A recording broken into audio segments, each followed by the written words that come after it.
Telugu PMC ప్రేక్షకులకు స్వాగతం. Hi friends, మీరు గనక ఇప్పుడే మా ఛానల్కు వచ్చినట్లయితే మా ఛానల్ని సబ్స్క్రైబ్ చేసుకోండి. సబ్స్క్రైబ్ చేయడంతో పాటు పక్కనే ఉన్న బెల్ ఐకాన్ని క్లిక్ చేయండి. జీ తెలుగులో ప్రసారమవుతున్న సీరియల్ పడమటి సంధ్యారాగం. చక్కటి కుటుంబ కథా నేపథ్యంతో సాగుతుంది ఈ సీరియల్.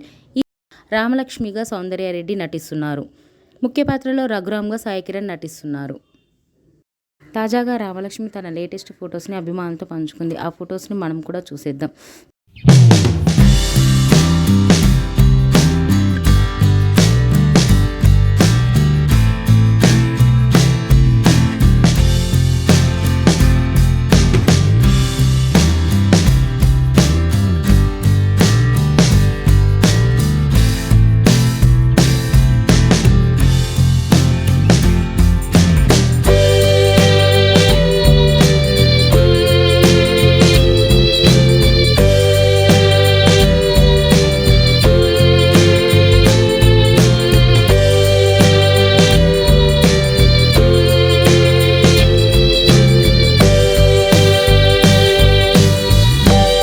ఈ వీడియో మీకు నచ్చినట్లయితే లైక్ చేసి మరిన్ని టాలీవుడ్ లేటెస్ట్ అప్డేట్స్ మిస్ అవ్వకుండా చూడాలంటే తెలుగు పిఎంసి ఛానల్ను సబ్స్క్రైబ్ చేసుకొని పక్కనే ఉన్న బెల్ ఐకాన్ని క్లిక్ చేయండి.